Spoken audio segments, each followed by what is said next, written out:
What's up guys, this is Ronnie. Welcome back to our channel Total Technology Zone. This is tutorial 2 on Llama Index series, and today's topic will be logging using Llama Index, or how to use logging in Llama Index. So whenever you are working with the Llama Index framework, how you can actually capture various events, how to actually check what are the queries are running behind, and how to actually capture all those events using logging technique, that will be going to discuss. So here I'll be going to use standard Python modules for the logging purpose.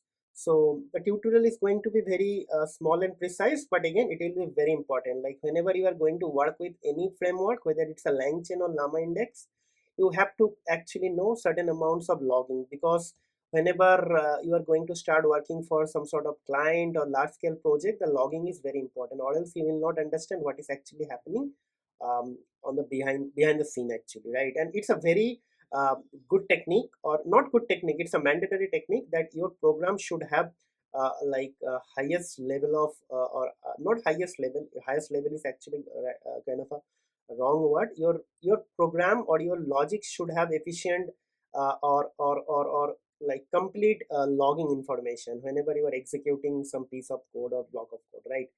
So what exactly you're gonna do here? View queries and events using logging. So I'll be going to write the small code segment here, and the code will be available here. But before I actually start the tutorial, I would like to highlight on a couple of things, guys. If you go to our channel, if it's Total Technology Zone, this thing is actually for the existing viewers and for the new members as well, because I saw like lot of you guys are actually watching my videos but not subscribing. So it's a humble request, guys. If you go to my channel Total Technology Zone, and you will find there are a lot of things we did, and we'll be able to find a complete series on LangChain. Like let's say if you go here in my channel link, if you click, and you will find there is a whole lot of playlist I created on LangChain. So if you see here in LangChain series, we have total almost 101 videos. I have started working on the Crew AI video, and the Llama Index is actually running on.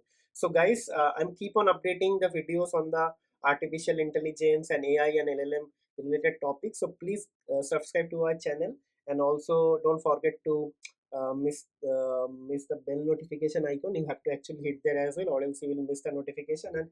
And while I'm doing this thing, because it's an humble request, try to support me. Only way you can support me is either by subscribing to my channel, and also by sharing my videos with your family and friends, because the more engagement I will get from you guys, the more push I will get from the YouTube and Google algorithm, and that will help me to grow organically. Okay, so guys, please help me grow and try to subscribe to our channel always. Okay. Okay, so without wasting much time, let's start working on that. So basically it is going to be the same thing whatever I did in the last tutorial. So I have a directory here, if you see, right? I'll be going to load data from this directory. This directory has a file called data.txt, and basically here is actually some information about someone. Okay, and let's actually start working on this part, right? Let's see. Okay, so first of all, what you have to do, we have to actually import from llama index core, llama index dot core. Okay, import vector store index, and we'll be going to input simple directory reader, right? So let's actually load the directory, right? So we'll be going to create a variable called documents, right? Sorry, documents. So documents is actually going to be a simple directory reader, right? On which directory I'll be going to read? It is going to be the data directory, right? And after that, what we'll do, we'll be going to write load underscore data. It's a method. Okay, so we're done. Now what will happen, and let's see whether I'm able to do it or not. If no error, it means this line is working fine. This is how we actually use llama index simple directory reader to read from a directory. It's very simple, right? It's able to read, right? Now if you want to actually check whether it is really able to read or not, so you can actually print the documents. Okay, let's print the documents. Okay, Okay, so let me print the document. Okay, so see, something will come now. Yeah, so entire thing came. So it's not required for this line, just for validation you can do it. Now I'll be going to create an index, vector index. Okay, so guys, this vector index will be actually in memory index. The moment you close this like Visual Studio like window or id, the index will be deleted. Okay, so vector index, vector store index dot from documents. Okay, and this is my documents, right? Then let's execute. So we'll see no error, it means everything is working fine. Okay, yeah, everything is working fine. Now what will happen? Now suppose I want to actually create a query engine. Okay, so query query engine. So query engine equals to index dot as query engine, right? It's done here. Now final thing, we have to actually ask something. Okay, response equals to query engine, and after that query engine dot query. Okay, now I'll be going to ask some question. uh, what is the topic here? Okay, and after that we'll be going to print the response, right? So basically this is a in memory like vector index, and after that I'm going to ask some question, and it is actually going to give me a response. Okay, clear. So let's see. So something will happen now. Okay,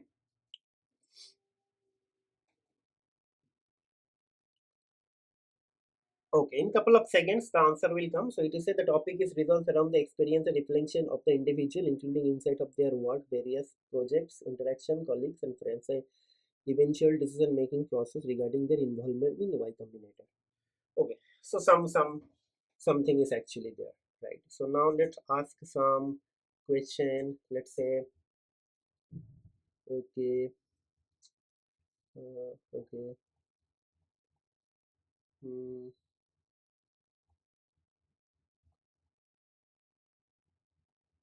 okay. So let's ask something. What is the what is the career thing? Career of the author here.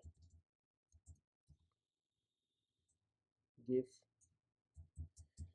give some information on the career of. So I'm asking some information on the career. Okay. So now basically you see it is just giving me information. I cannot actually see any logs or what is happening behind. Those sort of things are not there. So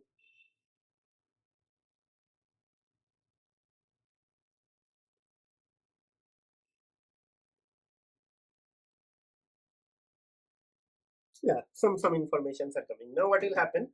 Now actually I want to do some sort of logging now. How to do that? It's a standard Python logging technique. So import logging and import sys. Okay, and after that you have to just add this two line. Okay, so logging, sorry, so basically logging dot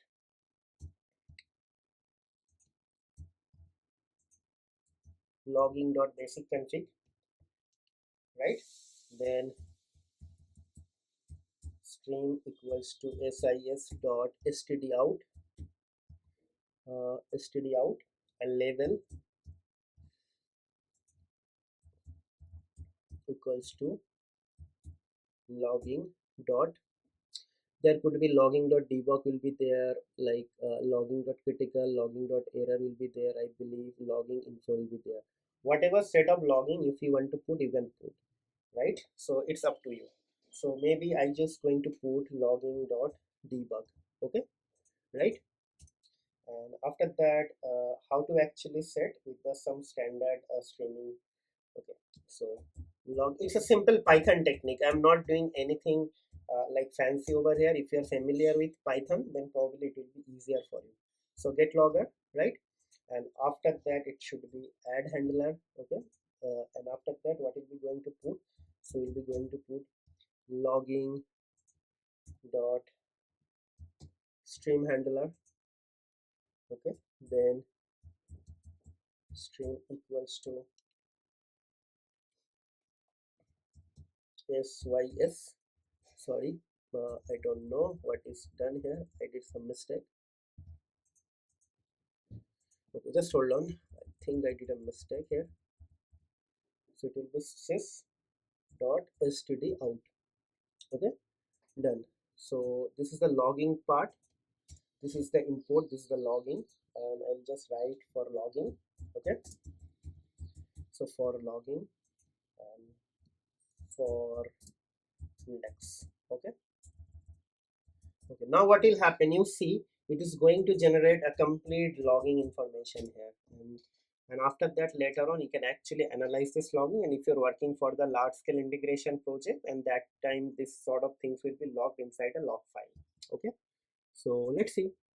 Now you see so many information will be coming. Okay, just watch this console carefully. See, so many informations are coming, right? So how actually it is using OpenAI and everything it is coming, because my at the background it is actually checking my OpenAI key, because I have environment variable set for my OpenAI, so it is actually taking that.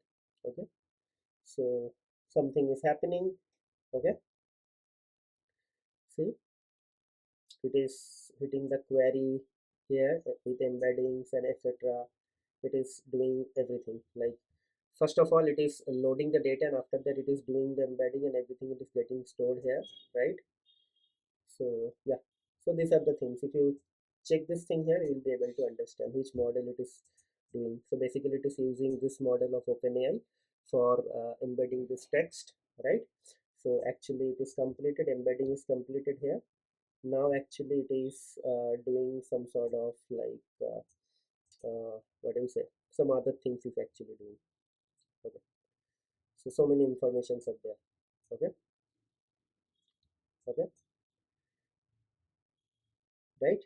So here actually it is getting some information from here, and after that it is getting that information back here. So this sort of logging information, maybe this sort of information will be used like whenever you are going to develop the infrastructure or architect of your LLM application, because based on how many hits are going to the OpenAI, these sort of things are very important when your company is actually planning the budget or token limit, or I don't know, like so many different like a number of parameters are there. So that is why it is very important that you should know how to log in terms of any LLM application. And just because you are doing it for Llama Index, I'm just talking about Llama Index. So logging is going to be same. Suppose you are working for JavaScript based application, so you have to actually use the pattern for JavaScript. If you are using Java, then Java's log4j, and just because you are using Python, here we are using the standard Python logging module. Okay, so with that note, I'll be just going to conclude the video over here. I hope you guys started learning different aspects of Llama Index. My objective is actually try to actually cover each and every bits and pieces of Llama Index at the beginning. So that will be kind of a starter videos from the playlist. And once we complete every like component, every aspects of Llama Index, then probably I'll target to do the integration part. So in that part, I'll be going to start building some small use case driven projects, and so that your concept will be more clear. Like right now, you are just developing the intuition with the small tutorials, and after that, whenever you will be going to do some sort of integration, your concept will be cleared, and you will gain some confidence. You will start thinking out of the box, and also you'll be able to build something on top of my project, right? So that is the economics or the structure of this tutorial. So only one request, just stay tuned, keep on following our channel. Let me know what you like, what you don't like. I'll try to always improve my qualities, but I need your help as well, guys. So if you're watching this video, if you like this video, please try to subscribe to my channel, hit the like button, share my videos with your family and friend, and try to hit the bell notification so you should not miss any notification from the future updates. Okay, with that note, I'll be just going to conclude the video over here. We'll see you in the next video. Till then, take care, goodbye, have a nice day, and happy learning.